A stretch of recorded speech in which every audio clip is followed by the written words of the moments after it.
Hello, my name is Christian. I'll be walking you through my AAP Gov review project. I did the executive branch and the bureaucracy and federalism in the Constitution. So it starts with the executive branch, and I give the definition.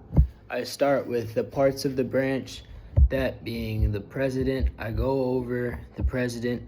I go over the checks on presidential powers, such as, overriding a veto, impeachment, removal, the power of the purse. I go over the judicial check, which would be judicial review, and then I go over the expansion of presidential powers, through executive orders, agreements, the bully pulpit, the war power resolution that's failed miserably. And then I go through presidential communication and how, the media's changed, how the president can communicate. Go over the vice president very briefly. And then I go to the bureaucracy. I explain how they implement laws, regulate industries, administer government programs, provide services, and, advise the president and Congress. I go over important agencies, the DOD, DOJ, IRS, FBI, Federal Reserve, FDA, FCC, SEC. Go over what each of them do. And then I talk about how Congress delegates authority to each of these agencies and how they have to implement Congress's bills and rules. I go over the influence that Congress and the president and the Supreme Court have on the bureaucracy, because Congress has the power. That person can investigate. The president appoints the head of the bureaucratic agencies, and then for the Supreme Court, I just put judicial review because that is their check on the bureaucracy. And then I did the Constitution and federalism, and for that I talked about democratic ideals, natural rights, social contract, popular sovereignty, limited government.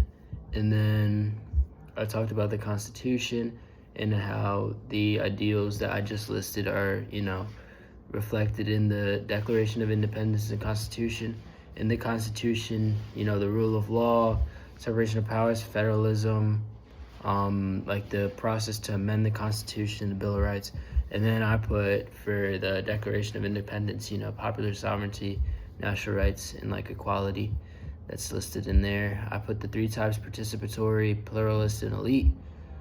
I gave examples, pluralist being mass protests, voting, and town hall meetings. Pluralist democracy being interest groups and lobbying and PACs. Elite democracy being the Electoral College, the Senate, the House, and the Supreme Court. I defined what Federalists believe in, gave a little bullet pointed list. Describe Fed 10, describe the Anti-Federalists, and then describe Brutus 1 with that. Described all the types of federalism, layer cake, marble cake, and fiscal. Then I listed the challenges of the Articles of Confederation and what they are. Explained how, the Articles of Confederation lacked the essential military to address Shays' Rebellion, lacked an executive branch to enforce laws and taxation, lacked, a national court system. I talked about the ratification of the Constitution after this and the compromises that led to the Constitution being ratified, Connecticut Compromise, 3/5 Compromise, Electoral College.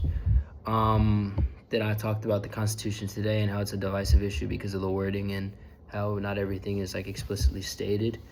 Then I got to the principles of American government, checks and balances. Talked about, how the other departments have checks on the president. Talked about Fed 51 here because Fed 51 talks about, checks and balances.